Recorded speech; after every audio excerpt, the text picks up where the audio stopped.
Hello and welcome to yet another guitar channel. I'm Anjay and this is the Xvive More You Hub. As a quick overview, the More You Hub is a very clever audio interface for guitar and instruments and that kind of stuff that is hugely expandable and really rather clever.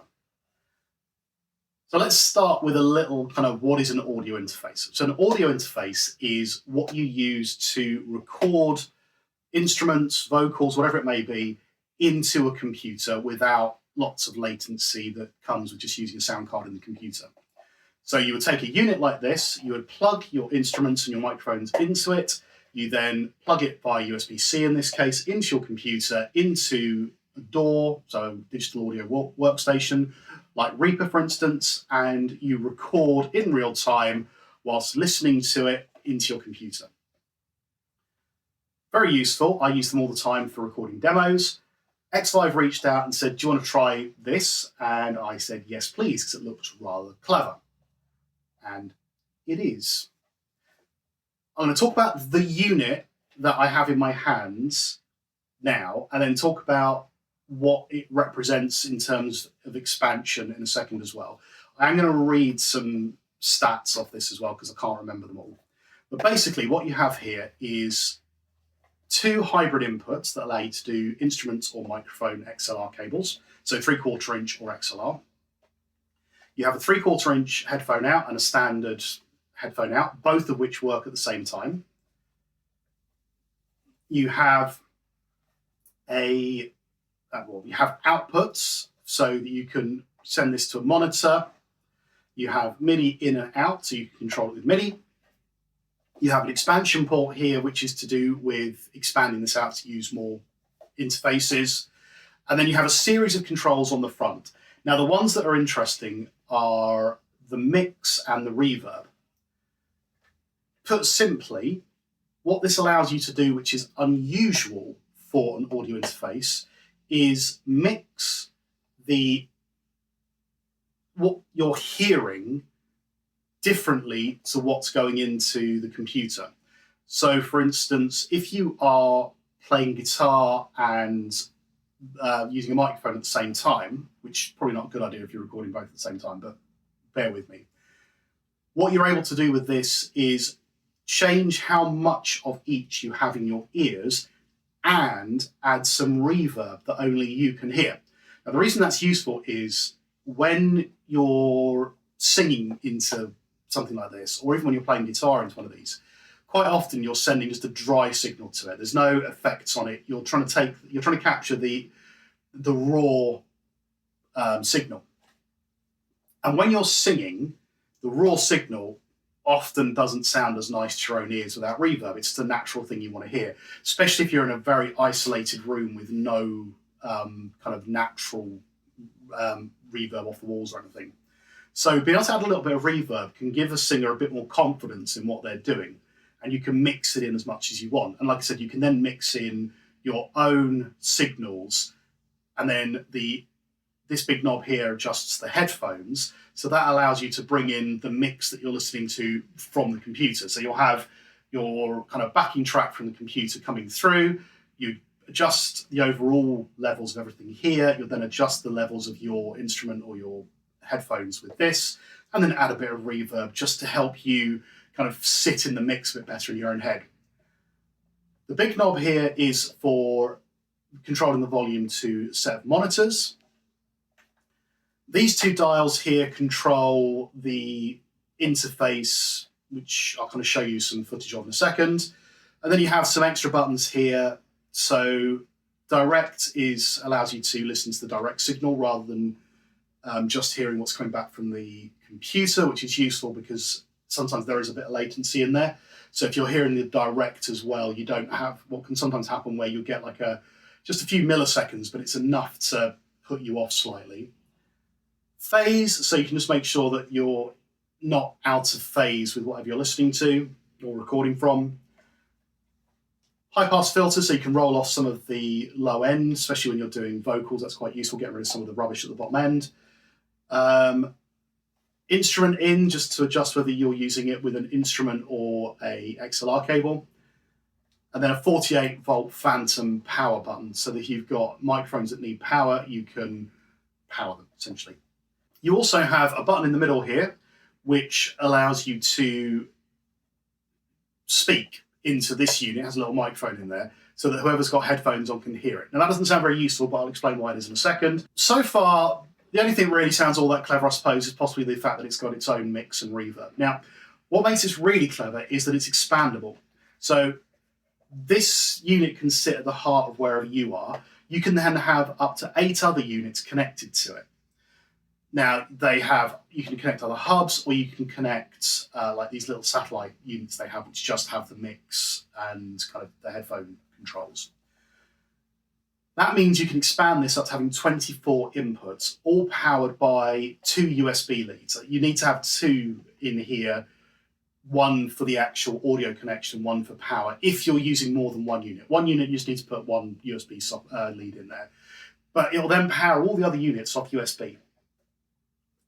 They connect via an XLR cable, and the XLR cable is what carries the power between all the different units.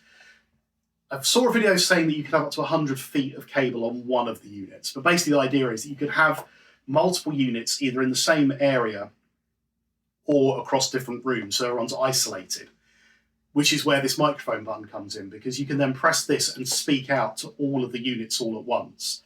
Even, I was recording a demo with my daughter. She was sat in one part of the room, I'm sat in the other. Even then, with the headphones on, it's really useful to be able to just press this button, even in the same room, and talk through it to be able to get to my daughter who's wearing the headphones. So already, this replaces a standard audio interface. And then if you want to expand on that, you can do. Or if you've got sort of a band and all of you have one of these units, you can all come together into one place, connect all the units up and record that way. So, they might be using one of these at home for themselves, and then they bring it into the studio, you connect them all up, and you've instantly got this sort of multi-connected USB interface for your recording. Each person having their own personal monitored mix, one person being able to control the overall inputs, which I'll show in a second, and then all of that then mixing into your computer. So I'm just going to read off here and see if there's anything I've missed. So expandable units, More You Hub is the heart of the system, can expand it up to a total of 8 stations. True gain mic preamps with 60 dB of gain in 1 decibel steps for precise setting and recall.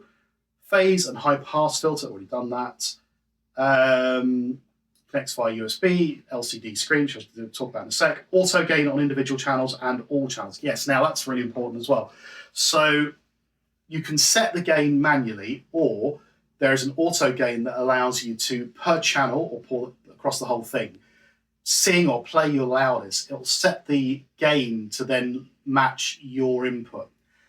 At a channel level, that's really useful, because if you've got 2 singers who are very different volumes, you can get them a bit more leveled on here, so that when they go into the computer, they're already at a decent level, rather than having to then manually go through and change it. It also means that when you're monitoring it, it's easier to hear the mix because everything's at the right level.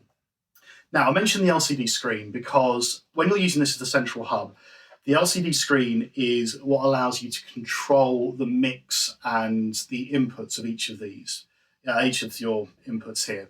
So you have a gain mode and a mix mode. The gain mode is essentially what's going to be going to the computer. The mix mode is a bit more about what you're going to be hearing. And it allows you to adjust the input gain, adjust how the mix sounds, get the balance right. And you control it all by using these dials and knobs here. So each channel can have completely separate settings. You can get an overall master mix as well.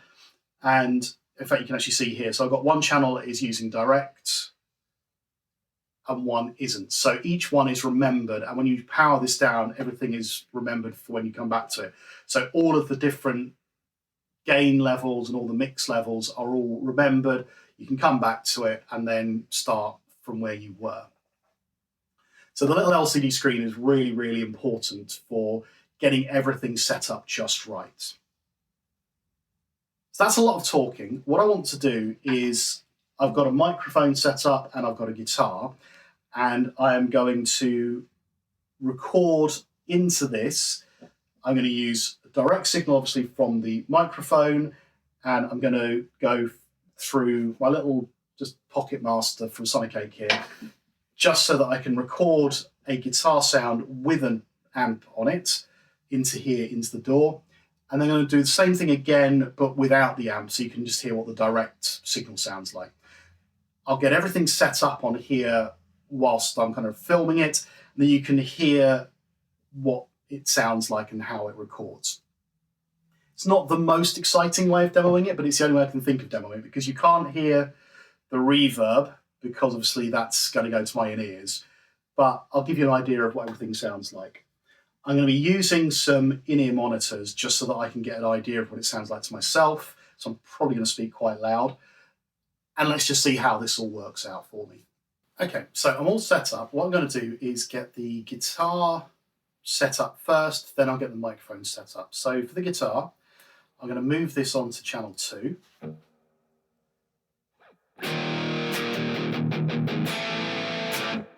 Now the signal's not coming through all that loudly into the door, so I'll do the auto gain for just this channel.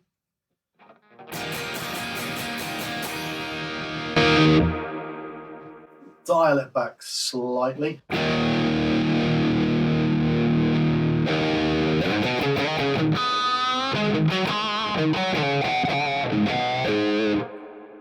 Down a little notch.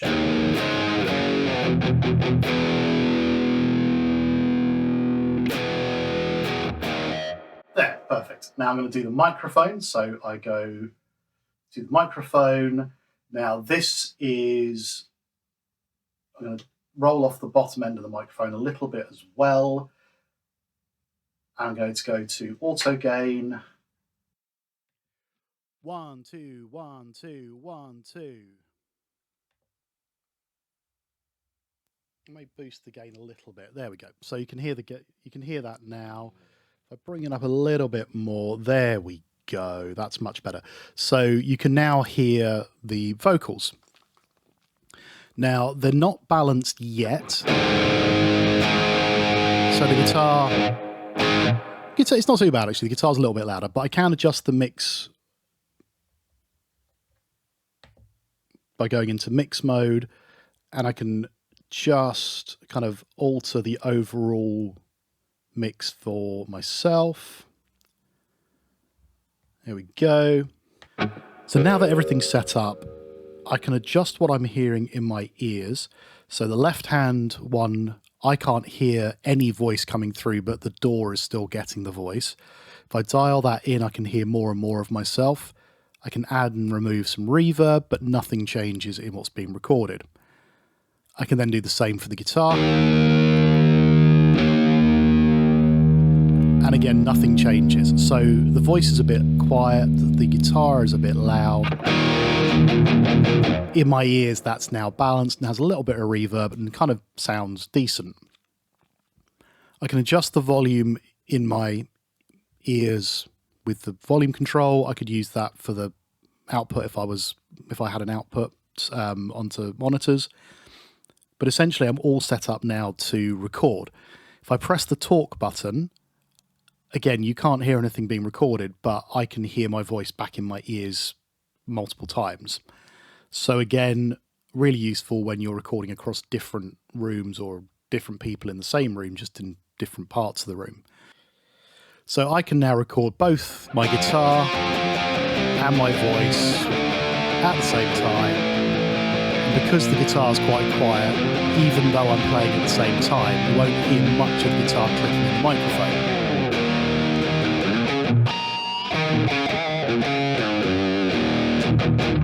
Now, the other thing that I said I was going to do is just show you what it sounds like recording the instrument directly without any amp signals. So if I unplug this,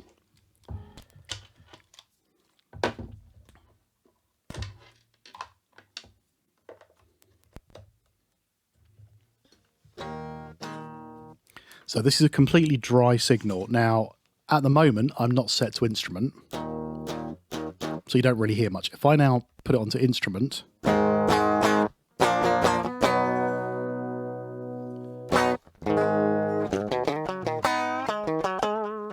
Without changing the gain settings, it actually records at about the same volume as before, but it's a completely dry signal. I can add a little bit of reverb in just so I can hear it. Now, if I turn this off from direct, what I could do is hear, if I had like an amp sim running on the computer, I could then turn direct off and hear what the computer is hearing, basically.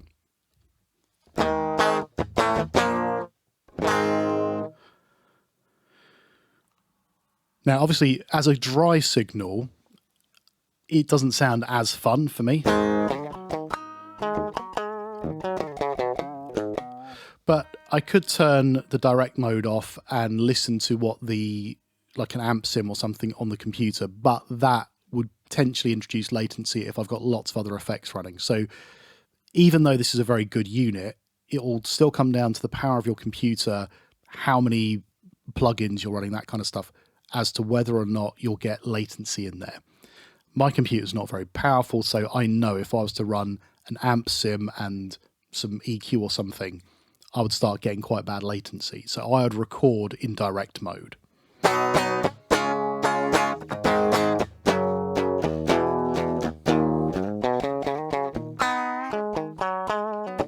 Which I imagine, had I got an amp sim on, would sound pretty cool. But anyway, so yeah, it doesn't take any time at all to get this set up. The fact that I can mix and play around with it in my ears without affecting the mix is a real game changer for this, because it just means that when I'm recording, it sounds more natural. And I think that's one of the biggest problems when you're recording with headphones on, doing direct dry signals, trying to avoid overheating your computer with loads of processing.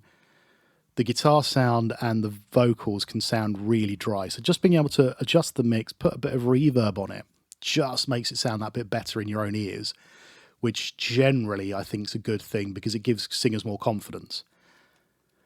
I'm going to play a little clip of a song that my daughter and I recorded. We did all of the vocals using this.